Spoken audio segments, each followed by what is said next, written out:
নাজানো মোৰ এই কথাখিনিয়ে কাক কেনেকৈ চুই যায়।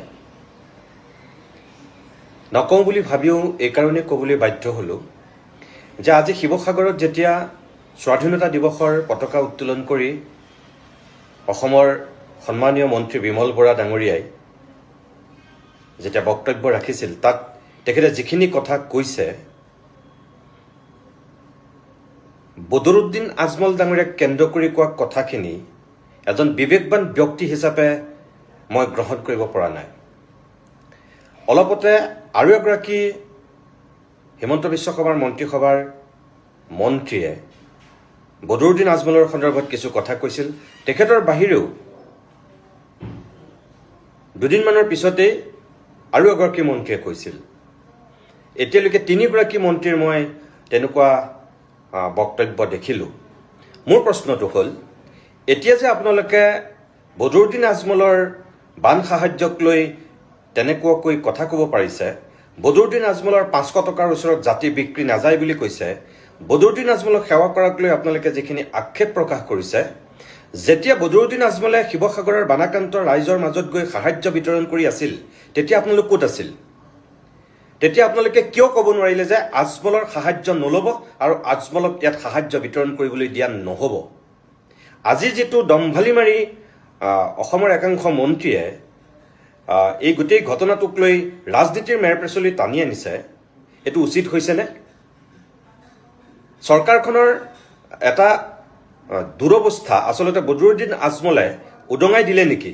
এই যে 500 টকা লৈ মহিলাখিনিয়ে যে তেওঁৰ ওচৰত আঁঠু লোৱা বুলি আপোনালোকে কৈ আছে, সেই মহিলাখিনিয়েও স্পষ্টকৈ কৈছে যে তেওঁলোকে 500 টকাৰ কাৰণে কেতিয়াও বদৰুদ্দিন আজমলক সেৱা জনোৱা নাছিল।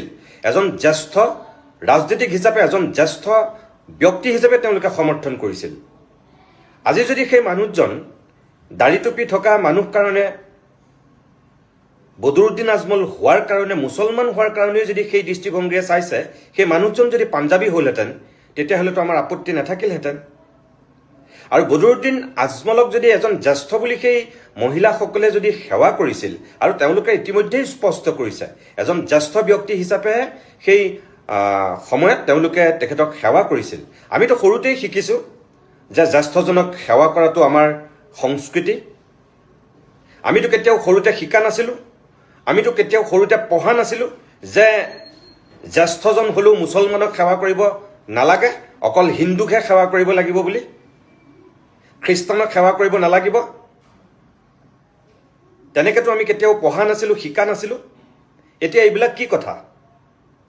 যিজন ব্যক্তিয়ে প্ৰথম ৰাজনীতিক আমি ভাবোঁ যে 2.5 কোটি টকা সামগ্ৰী বিতৰণ কৰিম বুলি ঘোষণা কৰিছিল, তেতিয়ালৈকেতো কোনো এজন সাংসদ, মন্ত্ৰী, বিধায়কে তেনেকৈ এককভাৱে ক'ব পৰা নাছিল। তেতিয়া আপোনালোক ক'ত আছিল? সেই মানুহখিনিৰ ওচৰত সাহায্য বিতৰণ কৰাৰ পিছত, চিকিৎসা সামগ্ৰী তেওঁ লৈ বানাক্ৰান্ত ৰাইজৰ মাজত চিকিৎসা সাহায্য দিয়াৰ পিছত, সকলোখিনি হৈ যোৱাৰ পিছত এতিয়া আপোনালোকে সাৰ পাইছে বদৰুদ্দিন আজমলৰ বিৰুদ্ধে তেনেকৈ কথা ক'বলৈ। মানুহৰ মিনিমাম এটা লজ্জা থকা উচিত। আচলতে মিনিমাম এটা মানুহক আক্ৰমণ কৰাৰো এটা সীমা থকা উচিত বুলি আমি ভাবোঁ। এই কথাটো গ্ৰহণযোগ্য নহয়। আজি স্বাধীনতা দিৱসৰ দিনটোত অন্ততঃ এনেকুৱা কথা কোৱাৰ অকণো মন নাছিল, কিন্তু এইকেইদিন কথাবিলাক শুনি, চাই, দেখি বৰ ভাল নালাগিল। সেইকাৰণেহে কথাখিনি ক'লোঁ। অকণমান আপোনালোকে বিবেচনা কৰি চাব।